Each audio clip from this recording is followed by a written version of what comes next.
Журналистик иликтөөдө буга чейин коомчулукта айтылып келген түшүнүксүз же так эмес жагдайлар чечмеленип берилген. Буга чейин коомчулукта күмөн жаратып келген суроолор ачыкка чыгып, мурдагы президент Алмазбек Атамбаевдин байлыгы тууралуу социалдык тармакта талкуу жүрдү. Жаңы фактылар чыгып атат, жаңы жагдайлар чыгып атат. Бул жөнүндө Эдил Байсалов деле, башкалар деле күмөн санап келген. Facebook'ta dagы bir topçuda da çıkan ошол күмөн саналатын негизи. Бирок кечээки терканын иликтөөсүндө мен oyunча акценттер жакшы коюлуптур. Мен башта эле ойлоп жүргөм, бул калп болуш керек, баягы жөн эле адалдагандын бир жолу болуш керек. Кечээки иликтөөсүнөн кийин мен толук ишенип калдым, чын эле ошондой экен. Ал эми тарыхчы Тынчтыкбек Чоротегин өлкөдөгү ири жемкорлук фактылардын бетин ачууда журналисттердин салымы зор деп эсептейт. Ал бай деп эсептелип жүргөн Пархатинин анык жүзүн көрө алганын айтат. Ошол берүүдө жана Пархати жөнүндө айтылып атат дагы. Бир маалыматтар менен эле чектелип калбай, ошо түздөн түз анын жакындарына чейин барып, анан мен бир чети күлкүм да келип атты. Маршрут таксиге бизден тыйын алып кетчү эле, жөн эле жүргөн бала эле деп тиги орусча айтып атат. Бул эми батчан эле эчтекеге түшүнбөгөн деп. Мына алардын айткандары менимче бул реалдуулукка шайкеш келип атат да. Иликтөөдө мурдагы президент көп өлчөмдөгү каражатын мүлктөрүн башка адамдарга каттатып адалдаган схемалары көрсөтүлгөн. Бул схемада Субихи Пархатинин орду чоң, анткени дал ушул жаш жигитке көп мүлктөр катталганы белгилүү болгон. Форум ишканасынын толугу менен өзүнө жаздырылып жатпайбы? Андан башка дагы жанагы жаңы курулган мечиттин жери көлдө дагы 1 гектар жер курулушу менен Пархатиде жасылып жүрөт деп айтылды. Андан башка ошол жанагы Хуасин компаниясында акциялардын 50% Пархатиде болуп жатат да. Бул берүүдө мурдагы президент Алмазбек Атамбаев түзгөн күмөндүү схемалардын бири ачыкталып отурат. Алдыда дагы көмүскө биз билбеген жагдайлар болушу ыктымал. Аларды ачыктоого убакыт талап кылынат. Мен Атамбаев менен көптөн бери таанышмын. Жөн эле тааныш эмес, жолдош, үзөңгүлөш болуп, жеке тагдырыбыз коркунучта турганда да чогуу болгонбуз. Тарыхый көп иштерди чогуу башыбыздан өткөргөнбүз. Бирөөнүн байлыгын, акчасын санаган кыргызда жакшы сапат деп эсептелинбейт. Бул элде, биздин элде жигитчилик, маркчылык катары кабыл алынбастан пастык, майдачыл катары кабыл алынган сапат. Биринчиден үзөңгүлөш жолдош болуп жүрсөк. Экинчиден бирөөнүн байлыгын санаганды кыргыз эли жанагындай төмөн баа берип кабыл алса. Анан ушуну айтсамбы, айтпасамбы? Кадыр баркымды, жигиттик намысымды жок кылып албаймбы деп абдан чочулап көп ойлондум. Бирок ойлонуп отуруп, жок, айтышым керек. Айтканда да жеке өзүм айтышым керек. Пресс кызмат аркылуу эмес, газета же башка маалымат каражаттары эмес, тике өзүм айтышым керек деп чечтим. Эмне үчүн? Ага мени төмөндөгү жагдай мажбур кылып отурат. Биринчиден Алмаз Атамбаев жөнөкөй эле гражданин эмес. Ал мамлекет башчысы. Ал айткан сөздөр коомдук мааниге ээ. Акыркы 1 жылда өлкөгө келген өлкөлөрдүн элчилерин жыйнап алып, мен абдан баймын деп, байлыгы менен мактанып, кайра айтып жүрөт. Байлыгынын өлчөмүн көргөзүш үчүн өлкөнүн президенти Акаев Волга же Вольва мингенде, мен Мерседес мингенмин деп корстон болуп айтып жүрөт. Бул бир эле жолу эмес, бир нече жолу эл аралык аренада да болду. Индияга барып, индустардын чыган ишкерлерин жыйнап, өлкөдөгү эң бай адаммын, анткени мен Мерседес миндим деп таң калтырганга аракет кылды. Индустар таң калган жок. Ал эвелки кылымдан бери дүйнөдөгү эң бай өлкөдө эсептелинет. Ошол жана миң бир түндө дагы Европанын жомокторунда дагы Индия бүгүнкү Америкада эле таасир этип келген. Жылдын аягында журналисттерди чакырып бүткүл кыргыз элине кайрылуу жасак, ал жерде дагы мен абдан баймын деди. Мерседес мингем деди. Ал эми былтыр жайында Чолпон Атада берген пресс-конференциясында мен аппарат жетекчисине, аппараттагы кээ бир жооптуу кызматкерлерге айтам: таза иштегиле, уурдабагыла, силерге акча эле керек болсо мен берип турам деп конвертке салып, айына 5 000, 10 000 доллардан ошолорго берип турам. Анткени менде акча көп, акчаны мага Кудай берген деп өзүнүн аппарат жетекчисине жана башка өзүн маанилүү деп эсептеген кол алдындагы азаматтарга 5-10 миңден ай сайын берип турарын жарыялаган. Бул мына ушунун баары мамлекет башчысына жараша турган кадам эмес. Муну туура эмес деп айтып, туура эмес жагын көргөзүп коюш керек. Эгерде кол алдыңдагыларга көмүскө түрдө айлык берсең, ал налог төлөбөйт. Андан соцфондко төлөбөйт. Биз көмүскөдөгү экономикага каршы күрөшөбүз деп, көмүскө экономиканы өзүбүз баштаган болуп калып атабыз. Бул биринчиси. Экинчиси, Алмаз Атамбаев бир айткан сөздү мен жеке өзүмө алдым. Бул жеке момент. 10 жылы 6 апрелде бизди камаганда барыбызды ГКНБнын подвалында сурак алган. Атамбаев айтып олтурат: ошол допросту тексттерин алып алып мен окудум дейт. Ошондо бир азамат айтып атат дейт: эмнеге жашайсыз десе, аялымдын үй бүлөлүк бизнесибиз бар, аялыма катталган, ошондон түшкөн каражатка жашайбыз деп айткан дейт. Дагы жыйынтык чыгарып атат. Аялым багып жүргөн деген адам 10 жылга чейин, 10 жылдан кийин мультимиллионер болуп калды дейт. Мародер деп атат. Баарым басып алды деп атат.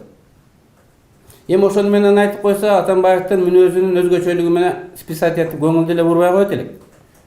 Бирок ошонун жетекчилик алып КТР жарым жылдан бери сайрайт. 10 жылдан кийин Текебаев байып кетти деп. 5-канал, ЛТР иши кылып жемжеген президенттин администрациясы. Бардык маалымат каражаттары ушуну сайрайт. Мискенбаев окшогон депутаттарын чыгарып сүйлөтөт. Анан ошол КТРдин операторлору барып, мен 2-этажда 3 комнаталык квартирамдын жанында аңдып тартыпта жүрүштү. Ошол кызмат квартирамда мен 95 жылдан бери жашайм. Бир балконун кабинет кылып мен конституция жазсам, экинчи балконун аялым кабинет кылып, убагында заказ алып кийим тикчеле.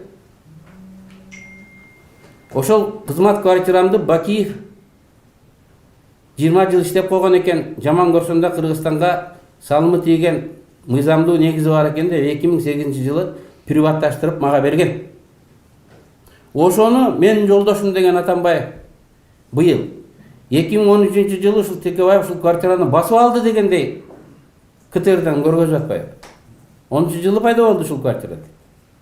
Мынакей жалган айтуунун чеги.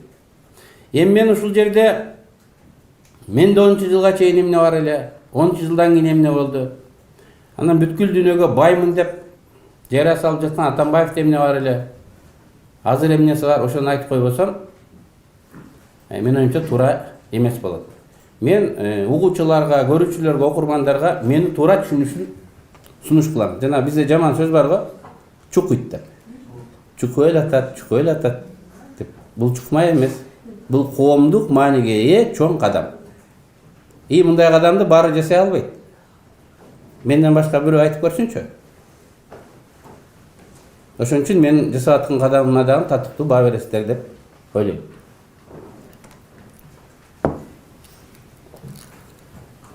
Мен өткенде айткандай, мамлекеттик кадр кызматына кайрылдым. Атамбаев мырза 2005 жылдан бeri кандай киреше алган деп. Ал 2010 жылкасын берди, 2009 сакталган жок деп, андан мурункусын берген жок. Менде 2010-дан баштап быйылкыга чейин 6 жылдык Атамбаевдин доходу турат. Өз колу менен жазган, өзү кол койгон. Ар бир бетинде мөөр басылып турат. Келиңиздер сиздер менен кошо. Эмнелер бар экен? Кызыгып көрөйүн.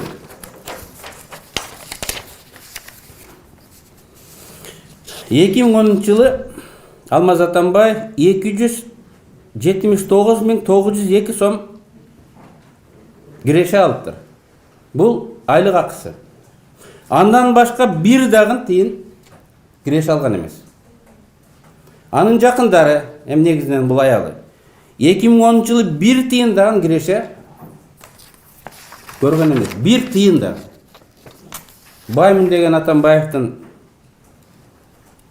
ошол жылкы кирешеси 279.000 сом болгон. 2011 жыл 1.213.000 сом Атамбаев премьер-министр катары бир жылдык айлык алыптыр. Башка бир тыйын алган эмес. Аялы эч жерде иштеген эмес, бир тыйын айлыга калган эмес. Бирок мен аялы деп атам, жакын тууган деп жазылып турат. Аялы ошол жылы $89.600 кирешени банкка салган акчанын проценти катары аялына акча келип түшкөн. 2011 жылы. Ушуну эскертип койгула. Бираздан кийин бул кырдаалга кайра келебиз. 2012 жылы Атамбаев 984.000 сом пайда көрөт. Айлыгы. Башка бир тыйын акча көргөн жок. Аялы жумушка кириптир, ошол жылы 27.000 сом айлыга калат.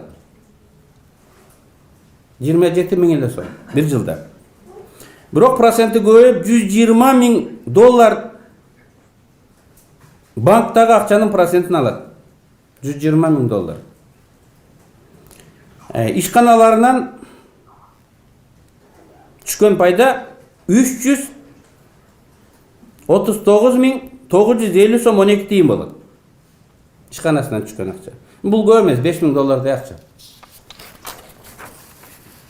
Бүт ишканаларынан түшкөн акча. Дивиденд. 13 жыл 960.744 сом 84 тыйын айлык акча алат. Башка бир тыйын алган жок. Аялы, аялы деп айтып атам, жакын тууганы. 84.546 сом айлыга калат. Айлыгы бираз көбөйүптүр. $120.328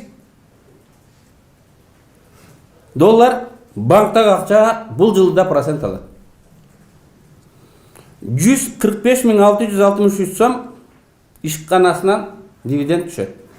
Мурунку жылга караганда 2 эсе азайыптыр. Доход азайып атат. 14 жыл 1.281.609 сом айлыга калат Атамбаев. Бир тыйын башка киреше албайт. Аялы, мен аялы деп эле айтып атам, жакын тууганы. 199.055 сом айлык акы катары алат. $119.999 банктагы акчага процент алат. Ишканаларынан 26.260 сом гана акча түшөт. Ишканасы банкрот болуп кетип атат. Кайсы ишканасы бар экен, анын дагы сөзүн аягында айтам. 15 жыл 1.298.448 сом Атамбаев айлык алат. Башка бир тыйын жок. Аялы иштеген жеринен 182.588 сом айлык алат. Андан башка $112.273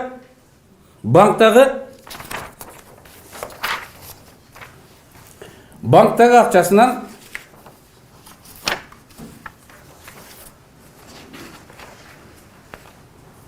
банктагы акчасынан проценттер келип түшөт.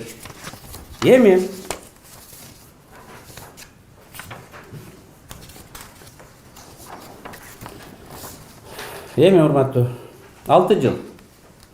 6 жылда Атамбаев 6 миллион 18.481 сом иштеп табат.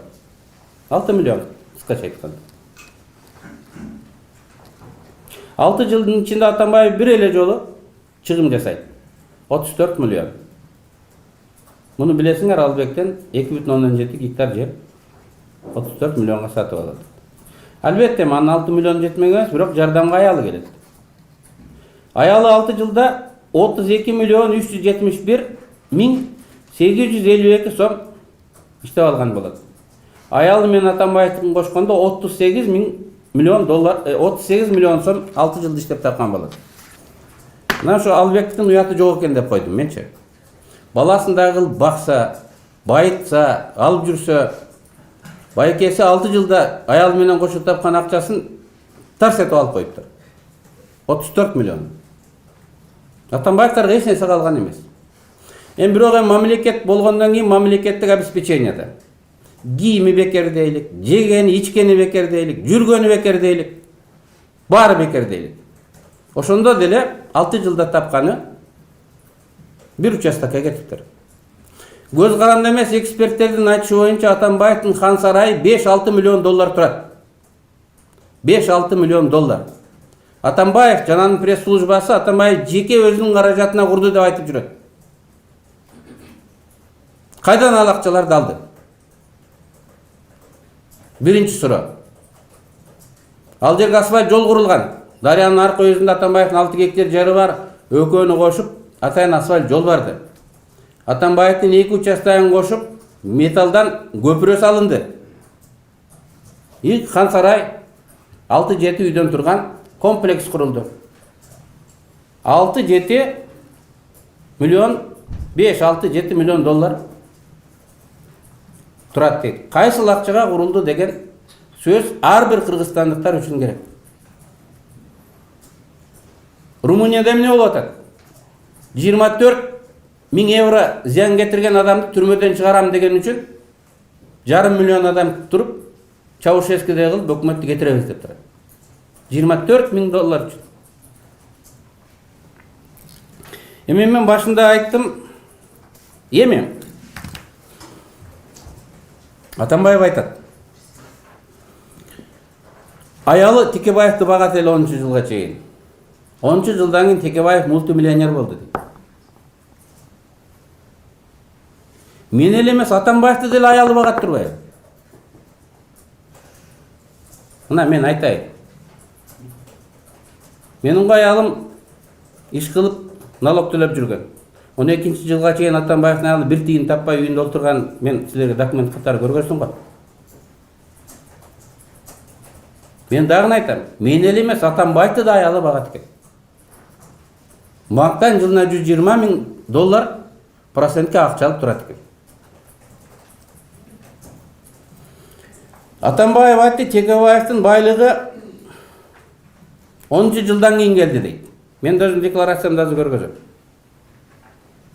Атамбаевдин байлыгы 10 жылдан кийин келген турбайбы? Аялы ай сайын 120 миң доллар процент ала баштаган турбайбы? Ошого жашап, ошого жер алып, ошого үй куруп аткан турбайбы? Эми 11-жыл дивиденд ала баштаптыр. Ал акча банкка салсаң 2-3 миллион доллар, 120 миң доллар үчүн 2-3 миллион доллар минимум банкка нак акча, наличный акча салышың керек. Домохозяйка болуп жүргөн Атамбаевдин аялында 10-жылдын аягында 3 миллион доллар кайдан пайда болду? Эмне үчүн башка убактылуу өкмөттүн мүчөлөрүнүн аялында пайда болбой, бир эле Атамбаевдин аялында 3 миллион доллар келип калат? Бул суроолорго жооп сөзсүз болуш керек. Дагы кийинки суроо андан да маанилүү. Мейли ал акчаны түшүндүрсүн. Бир жактан келди, аяктан келди, досторум көп эле депчи. Кайсыл банкта? Бул абдан маанилүү. Ошол акча кыргыз экономикасын иштеп атабы же башка өлкөнүн экономикасын иштеп атабы? Эгер Кыргызстандын банкында эмес, чет элдин банкында болуп, ошол 3 миллион доллар чет элдин экономикасы үчүн бөтөн эл ишин иштеп атса, бул кылмыш гана эмес, бул аморалдык көрүнүш. Бул кылмыштан да жаман.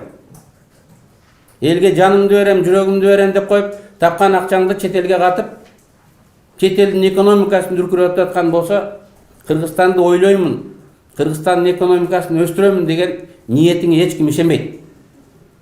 Эч ким ишенбейт. Менин бул суроома президенттин Үсөнов деген bir пресс катчысы бар. Бакиевден калган. Мен ушуну баса белгилегим келет. Бакиевден калган Үсөнов деген bir пресс катчысы бар. Ошол мага жооп бермеш болот. Текебаев өзүндөй ойлойт. Анын акчасы мародерлук эмес, адал акча деп. Айбек Эспаевди кайдан тапканын да түшүндүрөт. 89-жылы Россияга китеп сатып ошондон байыган деп. Урматтуу журналисттер, мен сиздердин эсиңиздерге салгым келет. Бакиевден байлыгын каякта дегенде алда мынтип түшүндүргөн. Союз убагында биз аялым экөөбүз инженер болуп иштегенбиз. Абдан көп акча алат элек. Ошондо жыйнаган акчабыз деп Кыргызстанды бир күлдүргөн. Эми Атамбаевдин пресс катчысы китеп сатып 90-жылдарга чейин 89-жылы тапкан акча дейт. Эми андан бери 30 жыл өттү. Биз бүгүнкүсүн карайлы. Мен ар жагын барбай эле коеюн. Ар жагына барбай эле коеюн. Мына 10-жылдан беркисин биз карап отурабыз. Мен жана айткандай, менин аялым 10-жылга чейин эле 4-5 миллион жылына таап турган. Эми мен сөзүм куру болбосун үчүн өзүмдүн декларациямды дагы сиздерге тааныштырып коеюн.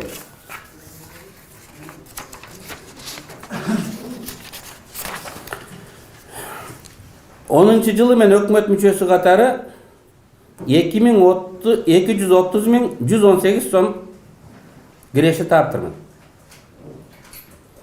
Менин жакын тууганым, аялым 6.110.339 сом 10-жылы пайда көрүптүр. 11-жылы мен 605.884 сом, аялым 2.751.000 сом 913 сом киреше алыптыр. Ошентип санап олтуруп мен тоо тережерин айтайын. 6 жылда мен 5.027.856 сом айлык алыптырмын. Атамбаев 6 миллион, мен 5 миллион. Айырмасы аз эле. Эми ал президент. Менин аялым 22.567.582 сом киреше таптыр. Атамбаевдин аялы 32 миллион, мен аялым 22 миллион. Төлөгөн налогу, эмнеден келип түшкөн келишими баары бар.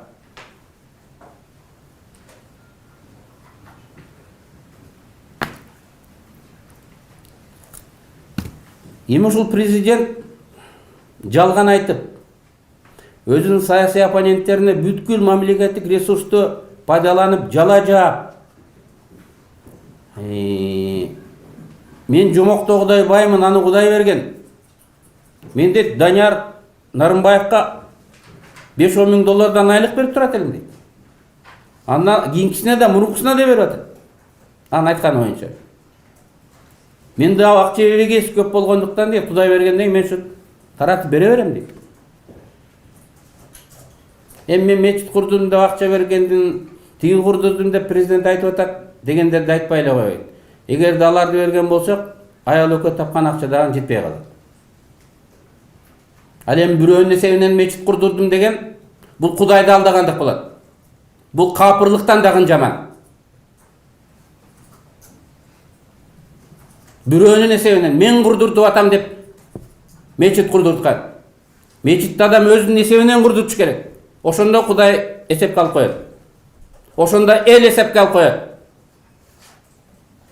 Мына документтер, Атамбаевдин эч нерсеси жок. Эмнеге мечит курдуртат? Башка бирөө курган. Мен муну капырлыктан да жаман иш деп эсептейм. Мен исламдын терминдерин билбейт экем. Мындай жаман терминдер болсо керек. Чубактан сурап сөзсүз кийин силерге кошупча айтып коем.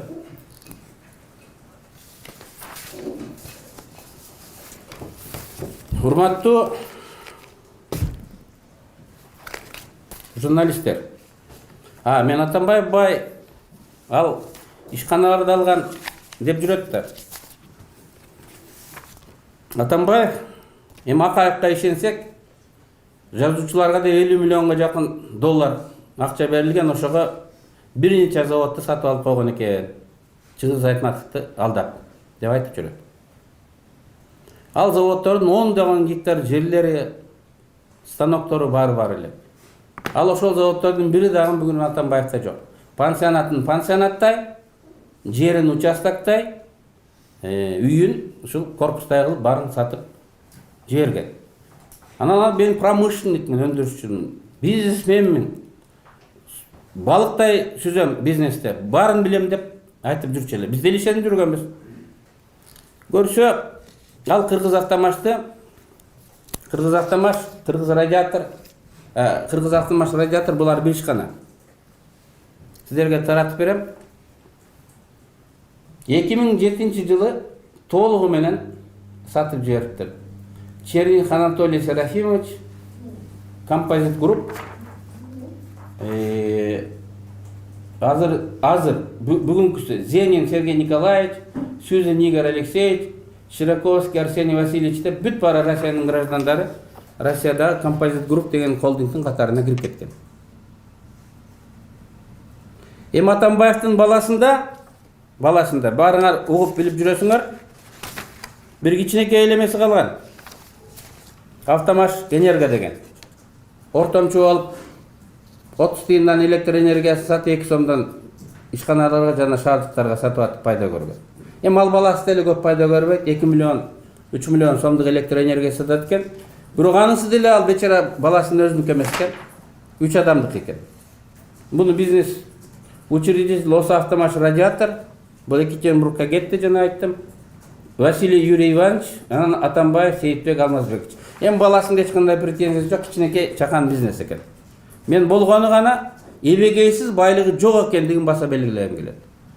Баласынын ишине аралашпайм, мыйзамсыз дебейм. Анын иши. Мен туура эле мыйзамдуу эле иштеп коеюн, бирок бай эмес экендигин гана көргөзүм келип атат. Азыр аялында 86% жанагы 9 этаж офис бар, ошол эле калды. Барыңар билесиңер, медиа форум деген. Алда 3 кишиники экен. Мен көрдүм, жылдан жылга келип, мурдагы жылы 27 000 сом пайда бериптир, былтыр ошо 0 пайда бериптир. Акча кайдан? Жомоктогудай акча. Кудай берди деп агып келип аткан акча кайда? Бул суроону ар бир кыргыз билиш керек. Болбосо румундардан эмнебизге ошондой болуп толкуп чыгышыбыз керек.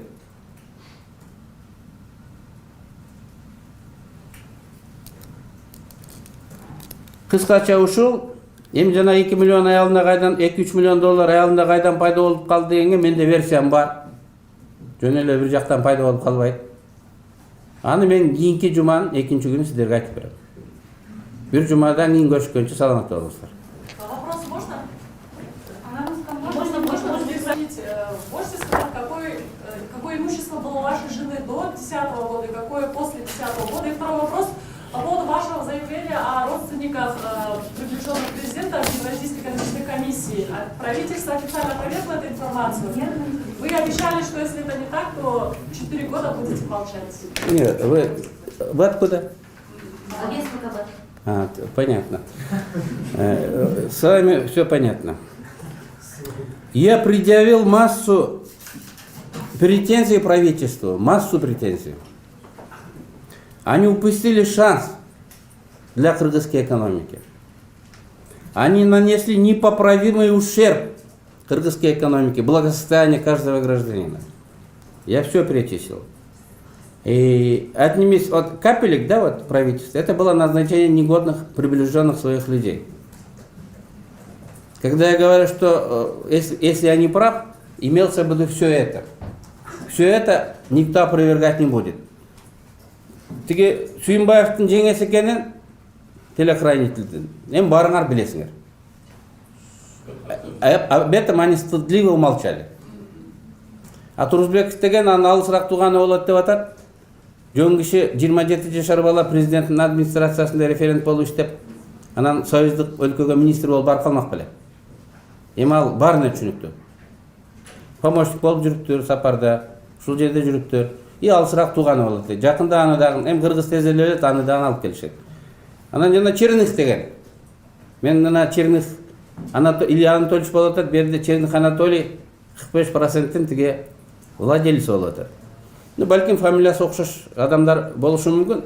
Бирок ал Черныхты деле жакшынакай мындай таап койдук ушулардын эле адамы. Силер барбайсыңар эч убакта. И алар бал иш кылбайт. Черныхтын ордуна башка бир иш билген патриотту жөнөтүш керек деп эсептейм. Жалпысынан биз 13 ушул айдын 13-үндө бир чоң жыйналыш болот. Мен анын секретин ачпайм. Но бирок биз кийинки иллюстрациялык тизмени түзүшүбүз керек. Кийин мен президент болом деген адамдарга коомчулук ошону бериш керек. Албек, Абдил, Икрам, баарын санап, Черных, Мерных. Ушулардын айланасында бүт ушул ишти кылып Кыргызстанга миллиардтаган уран алып келген адамдар экинчи бийликке келбеш керек деп иллюстрациялык коомдук кызмет түзүп туруп, кийинки кандидаттардын колуна кармачыбыз керек. Черных бүгүн $6,000 айлык алып ошол жерде отурабы? Мен окканым көп бар, анын баарын айтсам далилдей албай дагы мындай. Билесиң, элдер айтып келип атат, эмне иш кылган. Эми мындай айта албайсың, далил болбогондон кийин. $6,000 айлык алып отуруп турсун, иш кылбай. Лукашенко эмне деди? Алар дейт, иш кылбай айлык алып отурат дейт. Мен аларды чакырып алам деп баарын чакырып алдым. А биздер кетип атканда эле иш кылбай айлык алам деп кеткендер. Кыргызстан үчүн күйбөйт господин Черных. İştebeyt. Bul menin jeke işenimim.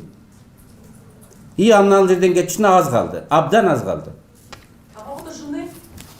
Какой жены? Ну, 10-го года у вас жены, сколько было имущества после 10-го? Ну, все, что было, и сейчас есть. Мен айтпадым бы. Ошол... Можете перечислить, пожалуйста? В данном случае нет. Нет, у нас... Мы жили в трехкомнатной квартире, который был приватизирован в 2008 году при Бакиеве, который бүгін Атамбаев выдает, как будто мы его приобрели путем захвата в 2010 году. Мы продали эту квартиру своим родственникам, рассрочку. Купили вот только рассрочку, другую трехкомнатную квартиру, где сейчас мы живем. А ваша жена особняка нет, получается, да? Особняк строит уже 5-й год. Вся страна об этом знает.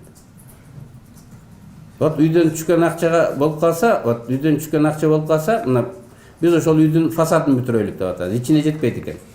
Сыртын, доорун көргөнсүңөр экен, адам өткүз. Менчи, мына баары ушу Атамбаев. Мени жаманатты кылам дейт да. Атамбаев мындан кийинки президенттер мени үлгү коюш керек.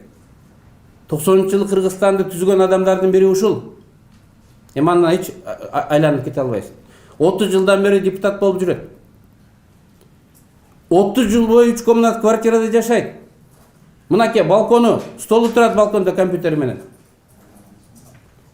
Керек болсо ушундай кылып көрүш керек. Чиновник ушундай болуш керек. Бүгүн келбей атып туруп диван сатып Абдрахмановго окшоп. Же башка кылып байбачпайбы? Силер журналисттер балдарга бирөөнү үлгү кылып көргөзүш керек да. Ошол үлгү боло турган адамдар көп эле болуш керек. Ошонун бирөөсү Тикебаев. Анан келип алып бул жерден бир нерсени кармайм, анан тигинтен деп. Ооба, азыр 120 квадрат метрлик 3 комнаттуу квартирага чыктык. Мен 60ка чыгам жакында. Аялым тапкан акчасын көргөзүп атам, Атамбаевдикинен көп. 22 миллион 6 жылда тапты деп атам. Мисалы да, санап айтып атпаймынбы? Мунун баары бар. Үйдү кантип бүтүрөрүмдү айтып атам. Бул квартираны сатабыз. Жарымын карызын кутулам, жарымына фасадын жасайм деп айтып атам. Сизге Атамбаев башка эч нерсе таба албады. Туура чычканда аялым 2002-жылы, аялым дегенен мен да болгабыш кылам да. Микрогез курганбыз. Ушуну Акаев, Кийим Бакиев, Текебаевдер кылмыш кылгандай микрогези бар деп айтып жүрдү. Микрогези бар деп адамды жамандабаш керек, макташ керек. Атамбаев да, Бакиев да, Акаев дагы бир гез кура алган жок. Менин домохозяйка аялымча болгон жок. Ал бир кичинекей кез куруп койду. Даңк деген орден берип койбойбу? Это медаль. Домохозяйкалар мындай кубанып калат эле. Жок, ушу быйыл да Атамбаев ушуну көргөзүп атат. Чычканда бир кеси бар деп. Бар ал кичинекей мындай. Кандай десем, могу столдун жарымындай эме тегирмендей да суу келет, айландырат, динамиктен кичинекей ток чыгат. Бул кылмыш эмес. Муну макташ керек. Мынакей Верхний Нарынскийди курамын деп Кыргызстанды Атамбаев 37 миллион долларга карыз кылбады. Жок, чизнакей кабарлар. Мамлекеттик кабар бар. Анан келип алып бир нерсени мына таптыңыз, эми уялып калдыңызбы? Ушуну укса Атамбаев уялабы? А эл түкүрөт. Мен атайын эл түкүрсүн деп айтып атам. Ушуну көрүп билип туруп эл түкүрөт.